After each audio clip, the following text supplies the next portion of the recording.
В начале заседания исполняющий обязанности министра сельского хозяйства Владимир Дауров рассказал о сложившейся ситуации на территории Абхазии.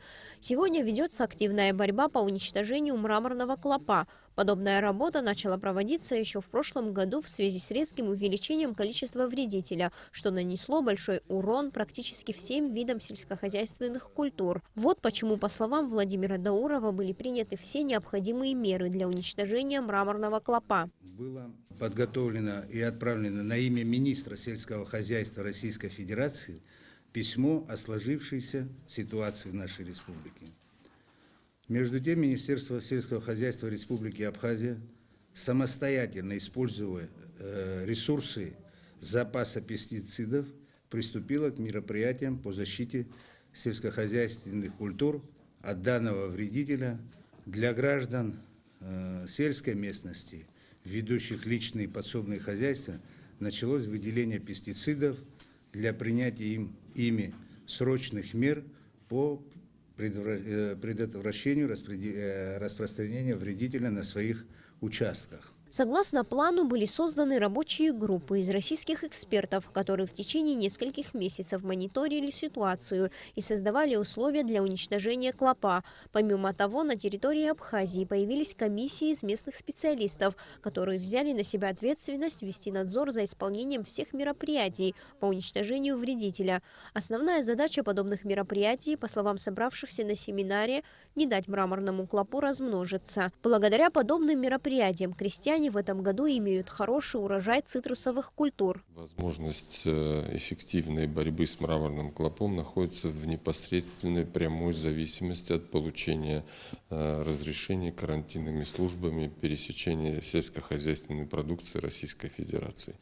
Если российские коллеги, отвечающие за фитосанитарное состояние наших полей, садов, видят, в какой активности и эффективности проходит работа по борьбе с мраморным клопом, соответственно, и меры, связанные с ограничениями, карантинными ограничениями провоза сельскохозяйственной продукции, будут сняты.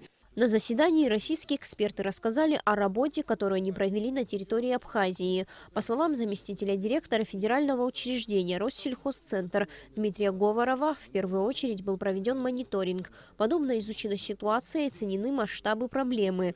Сотрудники центра рассказали о самой организации, о химических препаратах, которые они производят для уничтожения вредителя. Также участники семинара были подробно ознакомлены с работой Россельхозцентра в различных регионах России. На данный момент какие работы в Российской Федерации проведены?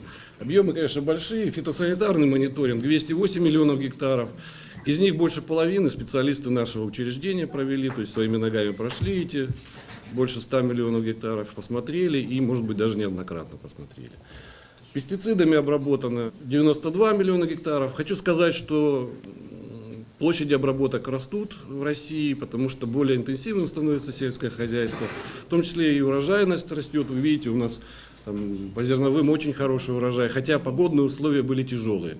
О порядке проведения фитосанитарного мониторинга на различных территориях рассказала специалист центра Анастасия Щебельникова. Она подробно поведала о всех способах проведения обследований на определенной местности. Объяснила, что подобная работа приносит положительные результаты и будет эффективна также на территории нашей страны. Мониторинг, как Дмитрий Николаевич уже сказал, по последним данным, был проведен в 2018 году более на 208 миллионов гектар.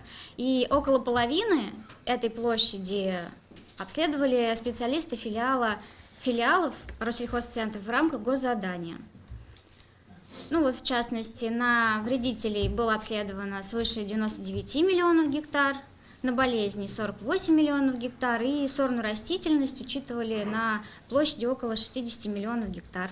На семинаре обсуждались все проблемы, с которыми сталкиваются специалисты в своей работе. Эксперты говорили о методах, которые способствуют уничтожению вредителей не только в Абхазии, но и в различных регионах России. Делились приобретенным опытом и наметили планы сотрудничества. Сария Смыр, Томас Чиковани, Абхазское телевидение.